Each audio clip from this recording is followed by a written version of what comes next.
Welcome to A1R Psychic Radio here on Moonstruck TV with Amanda Hall Psychic all the way from the Gold Coast in Australia. And for those viewers that don't really understand where Australia is, we're in the Southern Hemisphere and I live on the Gold Coast, which is beach party capital central, I suppose, of Australia, very similar to Hawaii and California and Florida and all those beautiful places around the world. So I'm very fortunate to live in this amazing part of the world. And this week, it's sort of been a really interesting week, as you know, unfortunately, COVID is still number one in the news cycle and is in seemingly in parts of the world getting worse.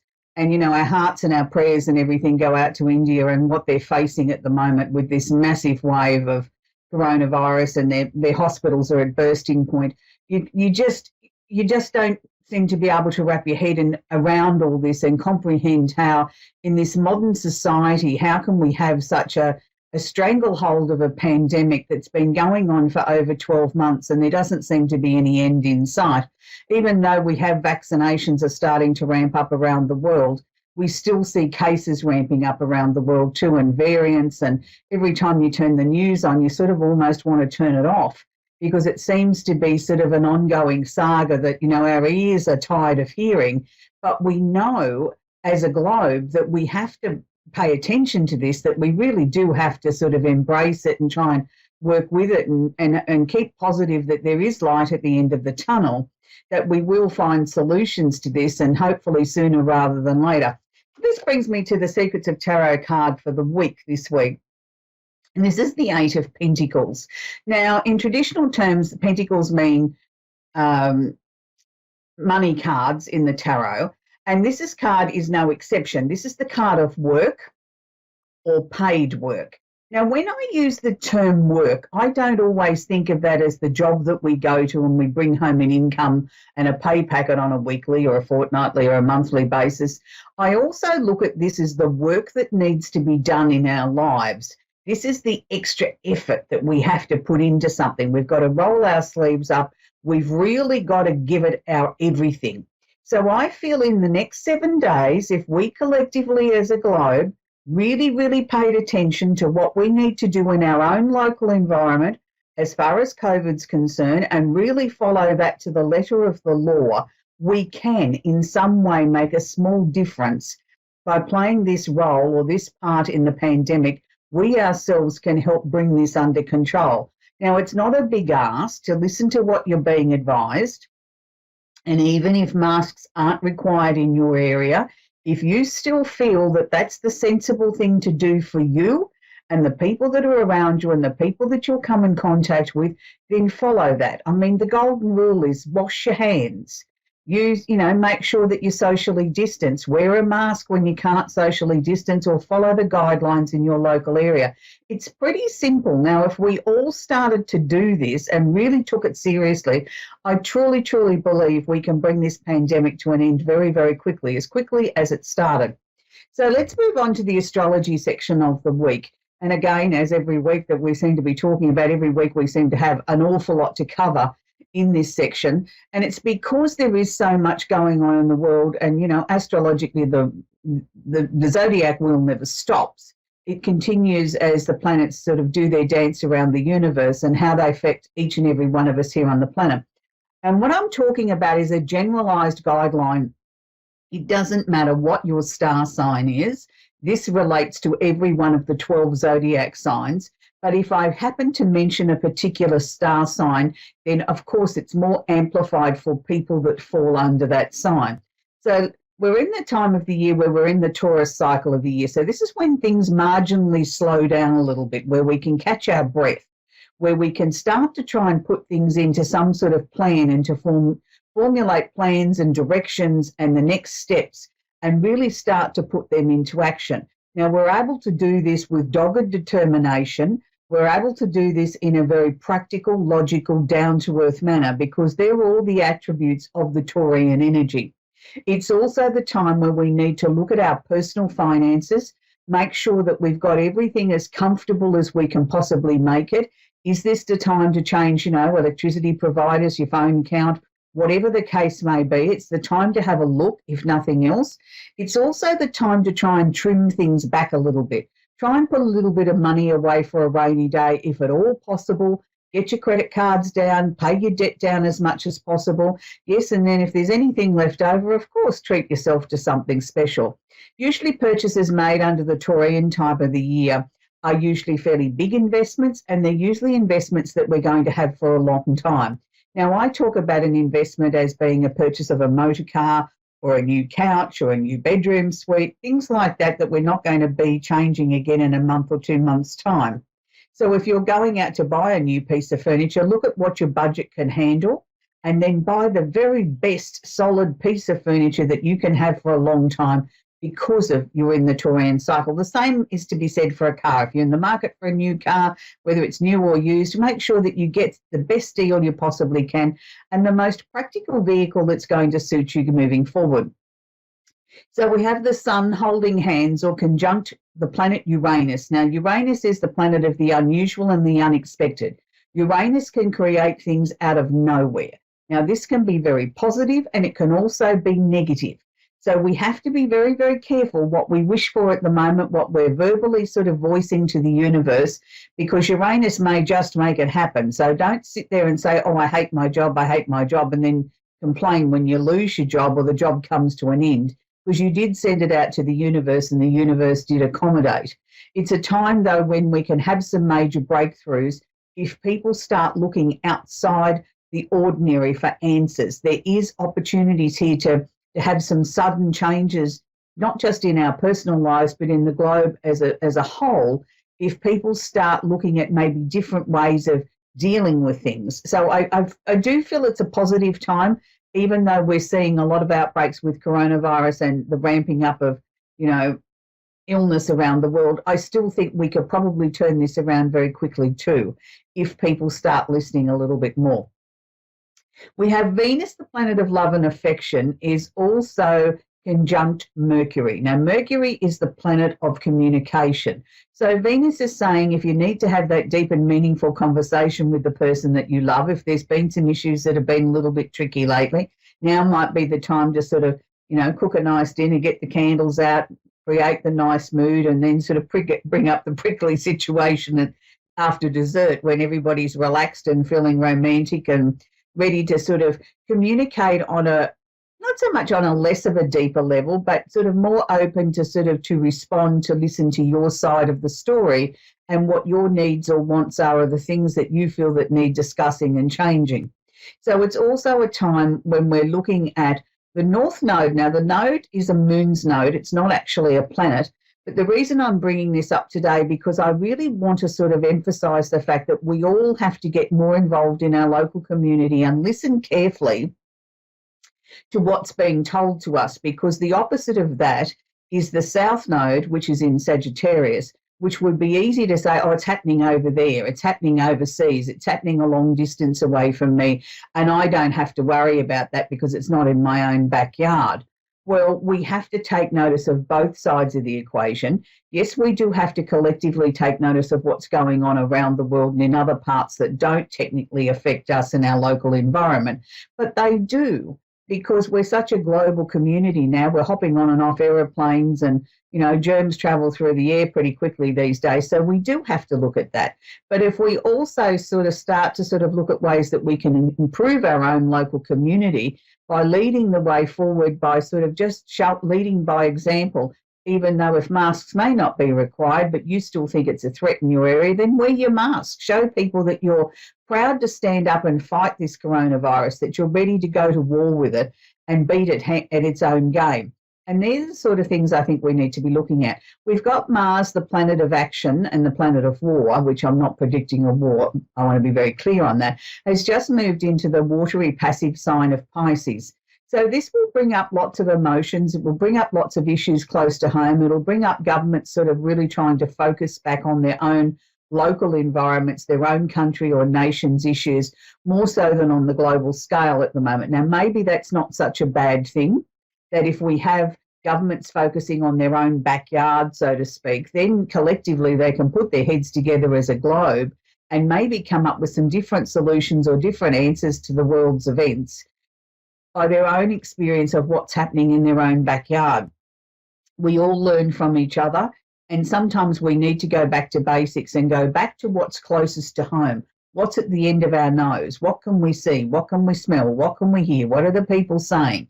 And really sort of take that on board. And then we can expand it out and look at, well, how does that affect somebody on the other side of the world? Are they having the same issues? Have they found different solutions to the problem? Maybe they're having different issues to us, so we can trade ideas and exchange thought patterns and solutions then. But we need to sort of take the focus back to our own immediate environment. Now, I've had loads and loads and loads of messages in the last 24 hours about what does this new pink moon mean? What's the full moon mean? It's a pink full moon. Now, we have full moons every month, and yes, they all have a name. And if we were to do that, we'd get very, very bogged down in what does each full moon mean. The pink full moon is traditionally the fourth full moon of the calendar year. It represents the springtime in the northern hemisphere. So really in the southern hemisphere, this information I'm about to share with you really doesn't apply to us because we're heading into autumn or fall here. We're not heading into the springtime when everything starts to shoot and gain new life and sort of pop its head up and say, hello, I'm here. So the pink full moon is technically the fourth full moon of the calendar year. It's in the springtime in the northern hemisphere, and it represents the native, North American native moss pink flower, the blooming of that flower to symbolise the start of spring, the start of things that we've got excitement in the air, we've got new shoots, we've got new opportunities, that things are starting to come to life. So, yes, it's called a pink moon, but when you look to the sky, it won't actually be pink as such. It's because of the moss pink flower that's where it gets its name of the pink moon. Yes, it is a supermoon. And what does a supermoon mean? Well, it still means the moon is full. It just means it appears in the sky to be approximately 7% bigger than a normal full moon, and it appears to be 15% brighter. So for many of us that watch the moon every month, and I know there's lots of people around the world do their little rituals with their candles and their crystals and different things that they do to welcome in the full moon and the releasing that goes along with a full moon. And then they also do their other little ceremonies when it comes to the new moon of the month. So the full moon is always in the direct opposite sign to where the sun is. So the sun is in Taurus, so that will mean that the full moon this month will be in the sign of Scorpio. Now, when we have a full moon in the sign of Scorpio, this is a time when we can find that our emotions feel very, very prickly. A lot of people will feel that they can't sleep, they feel agitated, they feel snappy, snarly, they're agitated, they're snapping at people, they're sort of not really got their listening ears on because they seem so preoccupied in why they're feeling so emotional and why is it bringing up things from the past, things that I thought that I'd long ago dealt with, let go of, why are they resurfacing? It's just a sort of, in a sense, a final look before it is finally released. It's not something that you necessarily need to get bogged down in. Some people that are very affected by full moons will find this full moon extremely uncomfortable. This is the most difficult of the 12 full moons that we go through in a year, 13 if we have a blue moon. But just let's look at a normal 12-month calendar of 12 full moons in a year. The Scorpio full moon is the hardest. Now, quite often this is when we see crimes increase around the world. People sort of seem to have shorter fuses. Their tempers are less tolerant than they normally are. Children find it difficult to settle and they react to their parents' behaviour or their parents not giving them their undivided attention, if you want to look at it that way. Sometimes people say it's also an increase in illness. Now, sometimes illnesses are associated with, as we understand, our emotions and the situations and the things that happen to be going on in our lives. So that might be why we see an increase in illnesses or people presenting themselves to doctors and hospitals at this time, and it seems as if there's a massive increase in illness. It's maybe not so much, it's just more that we're more aware of it, and because we're feeling so uncomfortable emotionally, oh, well, I can at least sort that out. I can go to the doctor and find out why I've had this particular issue. So that seems to be the reasons why that is. It doesn't necessarily have to mean that the full moon is a negative full moon. This is a really, really great time to really delve deep into yourself, sort out all the old emotions from the past, give them the heave-ho and give them a really good release. It's the perfect time for sitting down and looking at what it is that you want to improve about yourself. You know, are you dealing with things on an emotional level in the way that you want to? Is it time now that you've got to cut some people out of your life that no longer serve the purpose of being part of your life? Is it the time to sort of turn around and say to yourself, well, look, it's okay. I know that person's not going to change, but I can change my attitude at how I react or respond to their personality, to the way that they handle things in their life. It doesn't necessarily have to affect me emotionally. And sometimes that's the issue. Sometimes there's, you know, family members or close family members or friends of family that we can't necessarily cut out of our lives because they're an integral part of the network, the fabric of the family. But we can change our attitude to how we perceive that person. Everybody has faults and everybody has good points. It's up to us to be able to embrace that and to not let it be necessarily detrimental to us. If you've got somebody that likes to poke their nose in everybody else's business and not deal with their own, then don't give them any reason to poke their nose in your business. Keep your business to yourself. Then that way they won't have any need to poke their nose in your business because they'll have nothing to want to follow up on. So there's all different ways of handling things. We need to just look at what it is that we need to be sort of focusing on. I actually enjoy this full moon because I think it gives you a time to stop, breathe, look, listen, reassess, look at, you know, the first few months of the year, what has gone on, what have you been able to achieve, reassess your New Year's resolutions if you're one of those people that makes them, and sort of just catch your breath a little bit and catch up emotionally and physically and just sort of say, okay, I can allow myself a little bit of time to breathe a little bit easier, you know, slow down a little bit, maybe take the day off work or go to a movie or go to the beach or cook yourself your favourite meal and curl up on the couch and watch a movie or, you know, allow yourself a little bit of indulgence. And I think that's the good thing about this. By doing that, even if you curl up on the couch and watch a movie and you're allowing your mind to just sort of wander and watch the movie, if you go back and look at what you're actually attracted to at this time, that will give you a clue too and how you're handling your life on an emotional level. If you're sitting there watching soppy romantic movies and you're having a good cry, is that the indication that you're releasing the final emotions from relationships that didn't quite work out and you've allowed yourself that time to release that emotion, which is good. For other people, it might be watching an action-packed thriller where, you know, you want to get up off the couch and say, yes, yes, yes, I'm ready to do this or do that. So there's all different reasons why we're attracted to different things. I also find it's the perfect time to listen to some wonderful music, but then again, I like music and I have music going constantly in my life. But for some people, it's sort of not something that's a daily event for them, but they find at this time, they find it very soothing. It's a time where I think you've just got to be a little bit kinder to yourself and allow yourself to say, sometimes I just don't have answers, or sometimes I can't change something, or I can't improve it, or there's nothing more that I can do to make the situation better than what it currently is. So I think there needs to be times there where we look at things like that and we say, okay, this is what's sort of actually happening in our lives, and take some sort of responsibility for it, but also take the responsibility to get off the merry-go-round and say, I'm just being human. I'm just doing nothing for the moment. I'm just being me. And that's allowed as well.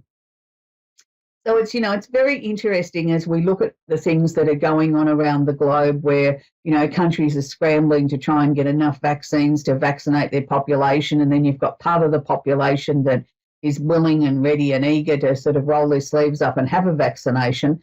And then there's other people that would normally put their hand up for a vaccination that are saying, no, hang on a minute. I just want to stop. I want to breathe. I want to absorb it. Everything is going too quick. I need to sit down and look at the whole situation. Is this right for me? Discussing it with their medical practitioners and, you know, looking at their own physical and emotional well-being.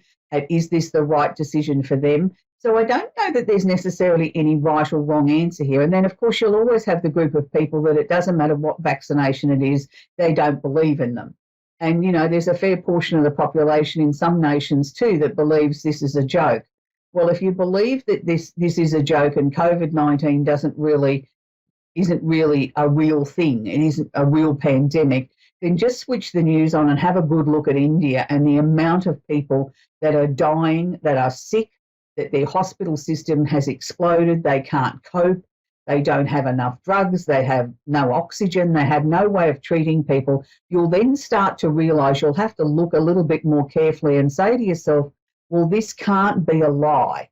This is real. I'm seeing this with my own eyes. This is not a movie. It's not Hollywood at its best. This is real life. And I feel sorry for those people that don't accept that this is a real pandemic and this is a real virus, because it is very real. We'll always have people that sort of believe in a particular conspiracy theory that don't believe that something is real. And that's their right to be able to believe that. But I'm not one of those people. I certainly have probably spent more time in the last 12 months than I've ever done in my lifetime looking at news broadcasts and trying to keep up to the minute with the data on what's actually happening with vaccines and the COVID trends around the world, because I do work with people right around this globe, and I need to be informed when they come to me and they're concerned and they're worried for their loved ones and themselves and their own health. And, you know, I can't handle this, Amanda. I feel like I'm losing my mind. I'm normally a strong person. Why is this affecting me? Then I'm able to help them and guide them through that, and not necessarily give them answers, but to calm them down enough to say, look, you're not alone. You know, I appreciate in your part of the world this is what's happening, but when you compare that to somewhere else, you're actually in better shape than other parts of the world. And even though that's no cold comfort to them, what it actually sort of says to them is that they can start to see, well, hang on a minute, yes, as much as I'm feeling stressed, and I am, I can see that I'm not as bad off as other parts of the world. So that's really important too. So for lots of people, it's really important for them to know that they are not alone. And I think that's been the biggest thing, is we've all gone in and out of lockdowns in this last 12 months.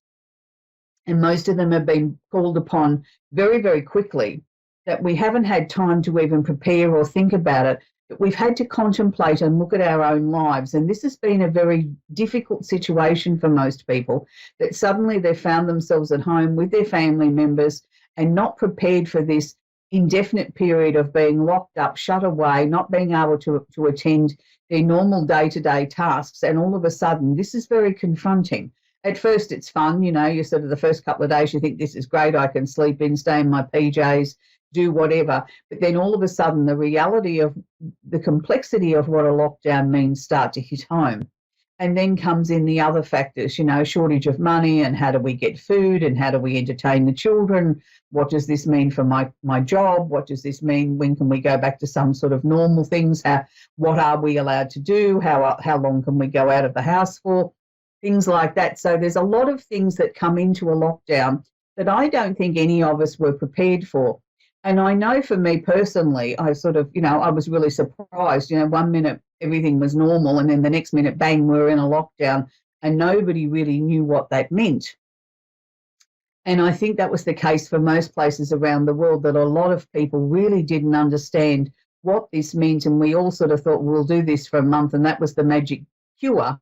Then everything would open up, go back to normal, and be able to hop on planes and fly and travel and visit our loved ones and hug people again and go to a rock concert if that's what we wanted to do, and have a bite to eat in a restaurant, and things would be back to normal. Well, here we are over 12 months down the track, and nothing is remotely normal. Yes, different parts of the world have different, you know, operational things that are happening. Some people can travel, some people can't. Some people can attend restaurants and go to sporting events, and other people can't. And the world is slowly starting to gear back up to the new normal. But I don't know that anything will ever be normal as we knew it pre-pandemic. I think we're going to find that this has shifted a culture in such a way that we've all started to realise that we can do things differently. And from that, we're seeing lots of people are starting to have oh, good. Okay, I was sitting here waiting for my first caller to come up on the screen, and I hadn't scrolled down enough. So we're going to talk to Terry in Cabot in Arkansas in the USA. Are you there, Terry? Yes, I am. Sorry, Terry, I didn't scroll down on my screen, though, so I kept talking because I thought I didn't have someone to talk to. So do you have a question I can answer for you, please, sweetie? I was just wondering if any of my guides come through and if there's any messages that need to be... Okay. All right. Now, guides are a very personal thing, Terry. We all have different belief systems on what we believe as our guides are. I believe that they're passed over relatives, but the messages that they're sharing with me for you is that you're coming up for a period of time where there's going to be massive changes in your life. I want you to not be in too much of a hurry to try and sort of sort everything out in 5 minutes. It's like you start to feel the winds of change, acknowledge it, own it, and go with it. But don't necessarily act upon it until it becomes really, really urgent, till it's driving you insane and you've got to do something about it. By doing it that way, you won't miss the important bits and pieces that are going to come in. Say, for argument's sake, you were going to change your job and you get this feeling like, I'm really not happy with the job I'm in, I really want to change. So, yes, you start looking at job boards, but you don't necessarily take the first job that comes in. You look at what would you like to do? Where would you like this change to take you? And by doing that, you're actually going to get more out of the change than what you would. The job is one area, because to me they were showing me a question mark around how you were earning your income and is that what you want to be doing, in 12 months' time. But I felt the more of the changes were more within you. It's like you've had realizations. You're looking at where you want to go as Terry the person.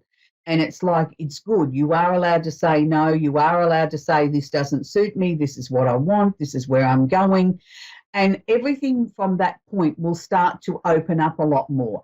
It's like you've learnt so much about yourself, but it's now time to slowly start to implement that into practice into your day-to-day life.